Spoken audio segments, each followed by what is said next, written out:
Vedeli smo, da se bo naslednje kolo odigravalo že čez 2 dneva po končanem prvem uvodnem spomladanskem. In če malo navežem te zadnje misli, ki sta ju fanta v studiu ubesedila, da, absolutno obstaja možnost za gole danes. Prekršek, vendar Vilmot se je potem odlično tam izkazal in Kranjčani so osvojili žogo kakih 25 metrov od vrat Nejca Vidmarja. Udovič pogleduje proti vratom, odločil se je za strel. Udoviča, ki se je želel prikrasti za hrbet domačim branilcem. No, to je zdaj efekt bumeranga. Vukušić je prišel do žoge, vendar v položaj, kjer bo le stežka zares nevarno. Velika napaka, priložnost zdaj za Bećirija, ki je zapravil. V vsakem primeru Putinčanin kakšen dodaten trenutek še potrebuje. Kranjčani med tem izvajajo in vodijo. Sjajna podaja in neoviran skok in gol za Kranjčane v 40. minuti. Zdaj bomo videli, kdo je tam zamujal. Milanovićev drugi gol v sezoni.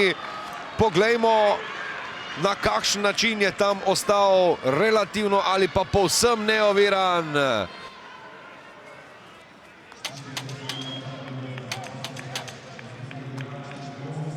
Če me spomin ne vara, je bil tudi v lanski sezoni Triglav na začetku spomladi zelo razpoložen, celo najbolj od vseh prvoligašev.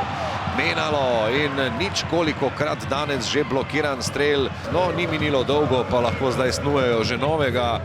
Vilmot je podal proti Mlakarju, se mu skuša tule ponuditi z utekanjem od zadaj. Vilmot podaja v kazenski prostor! Kaj takega? 2-0 v 72. minuti, gol Armina Čerimagića, njegov prvenec za svoje novo moštvo in poglejte veselje Siniše Brkića in Vlada Šmita ter vseh ostalih na klopi.